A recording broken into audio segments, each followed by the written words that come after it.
qarindoshlarım, yaxshimisizlar? Bugun men bir azroq so'zlaydidim. Irqiy qirg'inchilik uchrayotgan Uyg'ur zimin da'vosi qilish kerak. Bu Shahribanimiz, O'rta Osiyoda Shahribanimiz biraz o'ziniki so'zini ivatga bir to'rda qo'yib batgan bo'lsangiz deb shuni qo'yish bilan bugungi nimamni oyoqlashtirmay bugungi faoliyatimni. Assalomu alaykum barliq Uyg'ur qarindoshlar. Qur'onda shundaq oyat borki, Alloh men sizlarni millat qilib yaratdim deydi. O'zinglarning ziminini qo'g'dinglar, o'zinglarning yeringlarni qo'g'dinglar.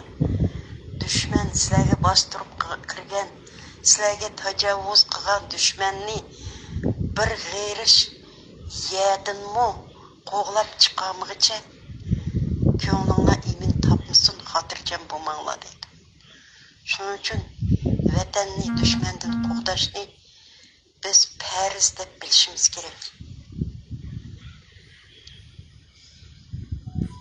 Kommunist kafir Xitoy 300 yildan beri bizni tiz büktirolmay, bizni bosh egdirolmay ovora.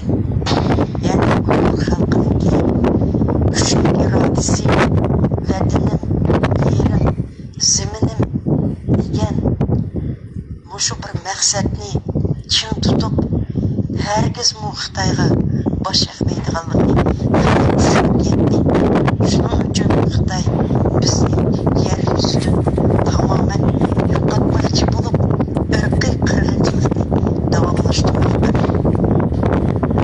Qarindoshlar, bu irqiy qirg'inchilik, bu millatni yo'qotish, Xitoy oldiga qo'ygan maqsadini biz tushunishimiz kerak. Butkul dunyo Uyg'ur irqiy qirg'inchilikka uchrayapti deb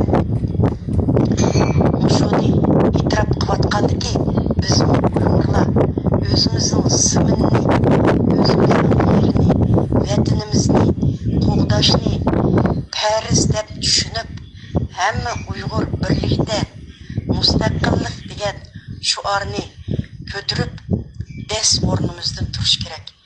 Har bir Uyg'urning qalbida, tili bilan dalamisimu, qalbida mustaqil o'zining yo'lida yashash orzusi bor. Vatanimizga qarindoshlar buning uchun qon bilan, jon bilan bedel to'layotdi.